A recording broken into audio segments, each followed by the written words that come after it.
there, fellow NBA fans and nerds. My name is Nicholas, and I am showcasing my collection of official NBA game balls in today's video. A lot of basketballs right here, a lot of history behind them, and the purpose of this video is to kind of showcase the developments of the game ball through time as they made just subtle tweaks and modifications to it. So that's what I'm going to be doing in this video today, so I hope you enjoy it. Now I do want to mention first that my collection starts at about the year 1970 with this basketball right here.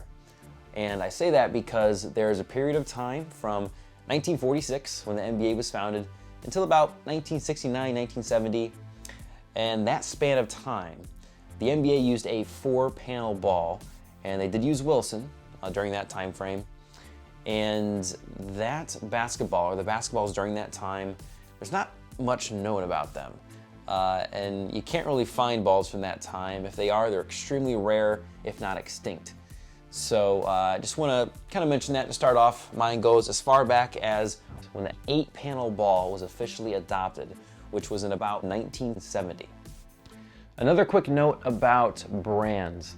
So the NBA used Wilson from its founding in 1946 all the way up until about 1983.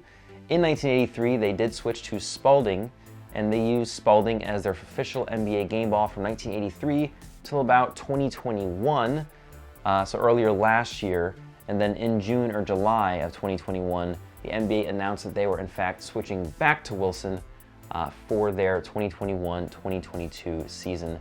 So a quick note about commissioners as well. So the first commissioner of the NBA, his name was Maurice Podoloff. He was a commissioner from 1946 to about 1963. In 1963, the second commissioner took over. His name is Walter Kennedy. He was a commissioner of the NBA from about 1963 to about 1975. And then in 75, the third commissioner, Lawrence O'Brien, took over.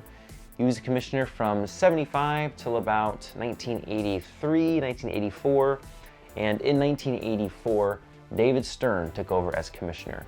He was the longest reigning commissioner of the NBA from 1984 till about 2014, and then in 2014, he retired and Adam Silver took over as commissioner.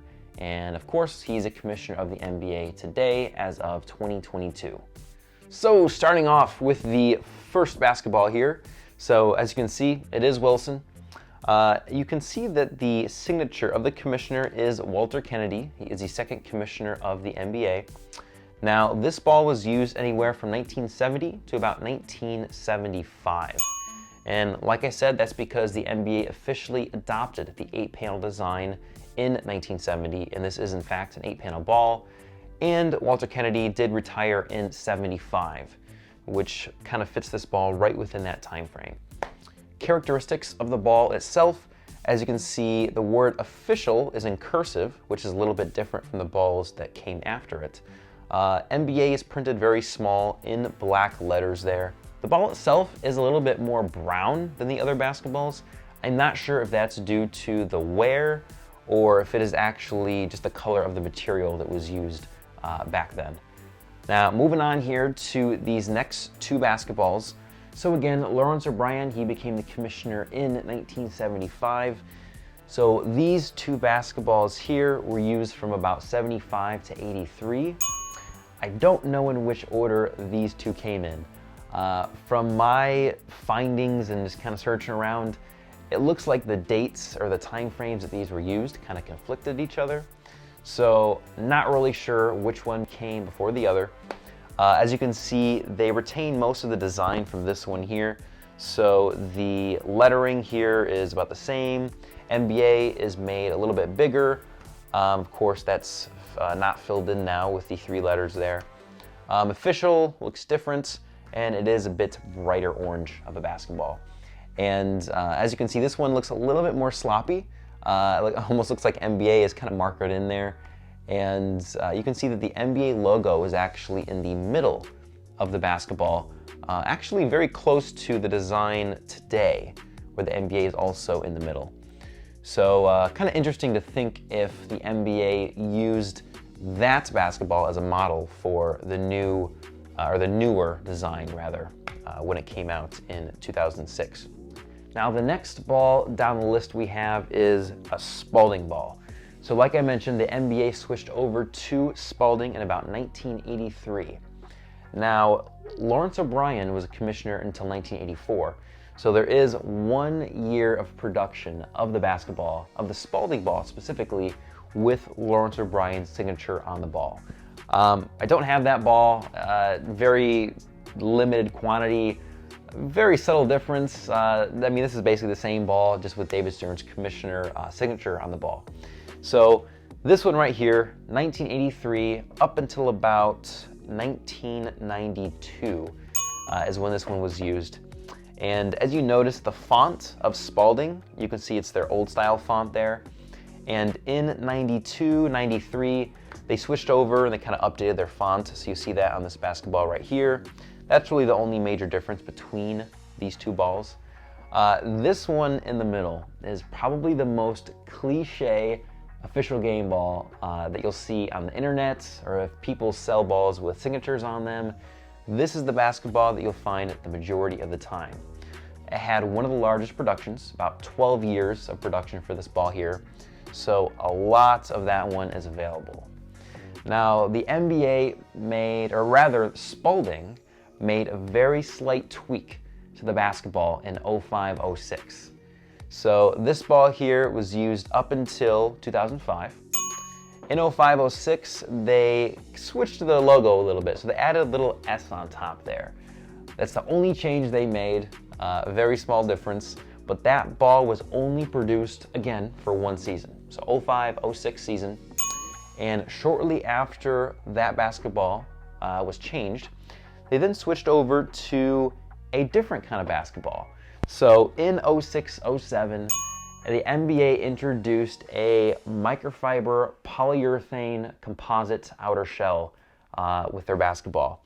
And as you notice, the ball is a little bit brighter orange in color. The texture of the ball, it's a little bit spongier to the touch. It's softer as well. Now, it's two interlocking panels, so slightly different design. Players hated this ball. So the ball was very good at absorbing moisture. It actually dried very quickly on the ball. And because of that, the players' hands would dry out very quickly. They'd get cuts all over them, and they just didn't like the way that the ball felt when they shot it and dribbled. So they complained, and the NBA listened. So in 07, the NBA switched back to leather, but they did keep the overall design of the basketball that they introduced. So they did go back to 8 panels instead of 2, but they did keep the similar design as you see there, just of course switch it back to leather. Now to comment further on this ball right here.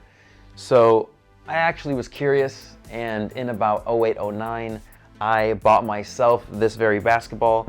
It's actually right here, and as you can see, it's the same ball, 2-panel design, very heavily worn.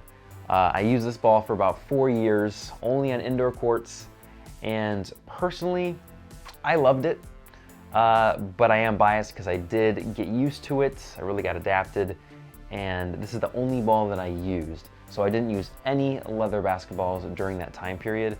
So a little bit more break-in time that I had to get used to this ball. I do think the NBA probably did not give it enough of a chance, but again, that's just my opinion. And of course, the players did appreciate when they switched back to the leather game ball. Now this basketball right here was used from about 2007 all the way till about 2014, which is when David Stern retired as commissioner. So in 2014, Adam Silver took over as a commissioner. They made a slight tweak to the basketball. So as you can see there, they added the @NBA Twitter handle underneath where it says official game ball. You also see a signature, of course, now on the ball. And if you look at those two basketballs right there, you'll notice that the Adam Silver ball is a little bit darker, a little bit more brown, as opposed to the ball that preceded it.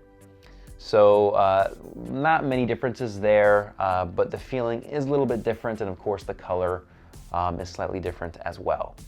So that ball right there was used from 2014 all the way up until about 2021. So we're in early 2022 right now, And in July or June or July of 2021 is when the NBA announced they were switching from Spalding back to Wilson. And at the beginning of the 2021 season is when they introduced this basketball here. As you notice, it's actually very similar to the ball that preceded it. Very subtle differences. Of course, it says genuine leather here underneath where it says official game ball, slight little tweak, as well as the Wilson logo is outlined in silver around the black there. So very, very slight tweak in the design. It's supposed to be the same ball, and they were supposed to have used the exact same materials in the ball. So I have personally not used the ball yet, so I know that players are complaining that the ball is a little bit different and they're trying to get used to it. Not sure if that's a psychological thing because it's a different brand, but there have been complaints, so not quite sure what's going on there, but of course I will definitely use it in the future to see what all the hype is about. One more final note I want to make about the official game ball. So with the exception of these 3 Wilson balls on the top, the NBA has stayed true to the design of putting official game ball on the basketball since 1983 with the Spalding one right here. So unless a basketball says those 3 words, official game ball, on the basketball itself, it is not in fact an official game ball. There have been basketballs from Spalding with designs that are very similar. So they'll say things like official indoor ball, game ball series, official mini ball. They'll say 3 words that kind of are similar and mimic these 3 words here, but unless the ball says official game ball on the ball itself, it is not in fact an official game ball. So that about sums up my collection of NBA official game balls. Thanks for letting me blabber and share with you the evolution or development of the ball throughout time. If you have any questions for me, or if you maybe know something that I don't know about these basketballs and the history with them, drop a comment down below. Let me know what you think, or if there's anything else that I forgot to mention in this video. Thanks for watching, and I will see you next time.